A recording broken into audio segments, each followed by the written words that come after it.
நமஸ்தே. ஸ்ரீ பரம்ஜோதி கல்கியின் இன்றைய அற்புதத்தை காண்போம். நான் மும்பையைச் சேர்ந்த ரஜினி ராவ். பகவத் தர்மத்தில் அறிமுகமாவதற்கு முன்பு நான் கோபமாகவும் எரிச்சலுடனும் அமைதியற்றவளாகவும் இருந்தேன். எனது முன்கோபம் பெரும்பாலும் என் குடும்ப உறுப்பினர்களை பயமுறுத்தியது. மேலும் சூழ்நிலைகளுக்கு நான் உணர்ச்சி வசப்பட்டு நடந்து கொள்வேன். பெரும்பாலும் எனக்கு நெருக்கமானவர்களை காயப்படுத்துவேன். என் மாமியார், மகள் மற்றும் என் கணவர் எனது கொடூரமான நடத்தையை தாங்க வேண்டி இருந்தது. இதற்கு மேல் என் ஆட்டிசம் உள்ள மகனை வளர்ப்பதில் உள்ள சவால்களை நான் எதிர்கொண்டேன். இது என் விரக்தியை அதிகரித்தது. என் விரக்திகளிலும் கவலைகளிலும் தொலைந்து போனேன். ஸ்ரீ பரம்ஜோதி பகவதி பகவானை கண்டுபிடிக்க தொடங்கிய போது எல்லாம் மாறத் தொடங்கியது. பல்வேறு செயல்முறைகளில் நான் பங்கேற்றதால் எனக்குள் ஒரு ஆழமான மாற்றம் வெளிப்படத் தொடங்கியது. எனது முன்கோபத்தை சிறப்பாக கட்டுப்படுத்த முடிந்தது. நான் அமைதியாகிவிட்டேன். இது குடும்பத்திற்கு ஒரு நிம்மதியாக இருந்தது. என் மாமியாருடனான எனது உறவு நட்பாக மாறியது.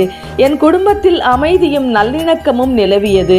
நான் முக்தி மோட்ச வகுப்புகளில் கலந்து கொள்ள தொடங்கிய பிறகு பெரிய மாற்றம் நிகழத் தொடங்கியது. போதனைகள் எனக்கு சிறந்த நுண்ணறிவுகளையும் தெளிவையும் தந்தன. ஸ்ரீ பரம்ஜோதி பகவதி பகவானுடனான பிணைப்பு பன்மடங்கு அதிகரித்தது. ஸ்ரீ பரம்ஜோதியுடனான எனது தொடர்பு ஆழமடைய வாழ்க்கையின் சவால்களுக்கு நான் உணர்ந்த எதிர்ப்பு கலையத் தொடங்கியது. நான் முழுமையான ஏற்றுக்கொள்ளும் நிலைக்கு சென்றேன். சூழ்நிலைகளை அப்படியே ஏற்றுக்கொண்டேன், அமைதி மற்றும் கருணையுடன்.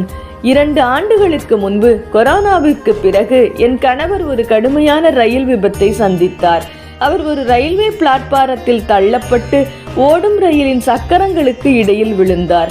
அவரது கால்கள் பலத்த காயமடைந்தன. அவர் மருத்துவமனைக்கு கொண்டு செல்லப்பட்டார். செய்தி கிடைத்ததும் பீதியடையாமல் நான் அமைதியாக இருந்தேன். மனதார பிரார்த்தனை செய்தேன்.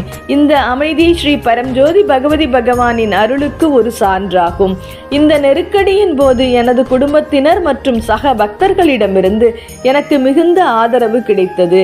என் கணவர் ஐசியூவில் அனுமதிக்கப்பட்டு பல அறுவை சிகிச்சைகள் செய்யப்பட்டார். அவருக்கு தொடர்ந்து சோமா சிகிச்சை அளிக்கப்பட்டது. அதிசயமாக அனைத்து அறுவை சிகிச்சைகளும் வெற்றிகரமாக நடந்தன. 5 மாதங்களுக்குள் அவரது உடல்நிலை கணிசமாக மேம்பட்டது. 1 வருடத்திற்குள் அவர் இயல்பு நிலைக்கு திரும்பினார். ஸ்ரீ பரம்ஜோதி பகவதி பகவான் பாதுகாப்பு மற்றும் கருணை இவை எல்லாவற்றிற்கும் மேலாக ஸ்ரீ பரம்ஜோதி எனக்கு அளித்த உள் அமைதி நிலை இல்லாமல் இந்த சவாலான காலகட்டத்தில் நான் பயணித்திருக்க முடியாது என்பது எனக்கு தெரியும்.